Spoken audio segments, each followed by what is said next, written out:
নিরীহ বৈষ্ণব ভিক্ষে করে সন্ধেবেলায় ঘরে ফিরছিল। ওর কাছে কি পাবি যে মেরে ফেললি বলতো? 2 ঘন্টা 4 ঘন্টার বেশি তো নয়। ইচ্ছে করে তোদেরও এমনি ঠেঙিয়ে মারি। এবার গাছের আড়াল থেকে জবাব এলো, 2 ঘন্টাই হোক আর 4 ঘন্টাই হোক, দেয় কে রে? তো 14 পুরুষের ভাগ্যি যে এ যাত্রা বেঁচে গেলি। ধম্মকথা শোনাতে হবে না, পালা পালা। কথা তার শেষ না হতেই নয়ন যেন বাঘের মতো গর্জে উঠল, বটে রে, পালাবো তোদের ভয়ে।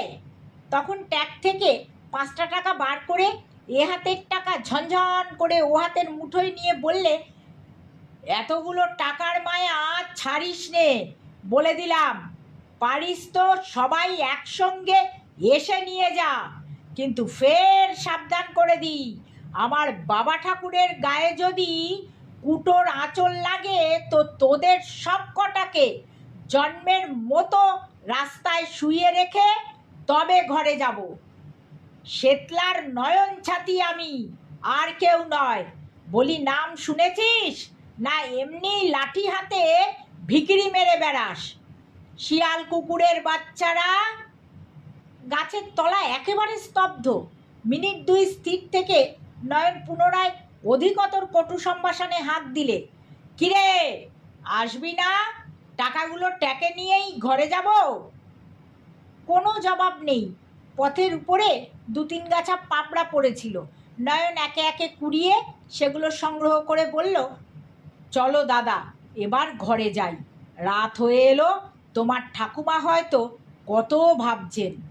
ওরা সব শিয়াল কুকুরের ছানা বই তো নয়, মানুষের কাছে আসবে কেন?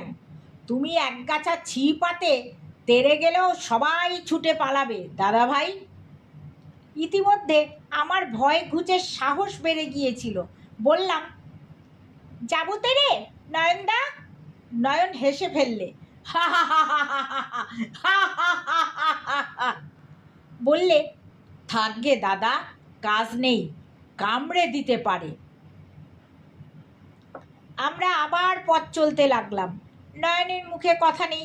আমার একটা প্রশ্নেরও সে হা না ছাড়া জবাব দেয় না।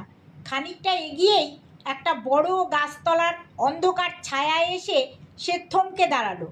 বলল, না দাদা ভাই, চোখে দেখে ছেড়ে যাওয়া হবে না। বামুন বৈষ্ণবের প্রাণ নেওয়ার শোধ আমি দেব। কি করে শোধ দেবে নয়নদা?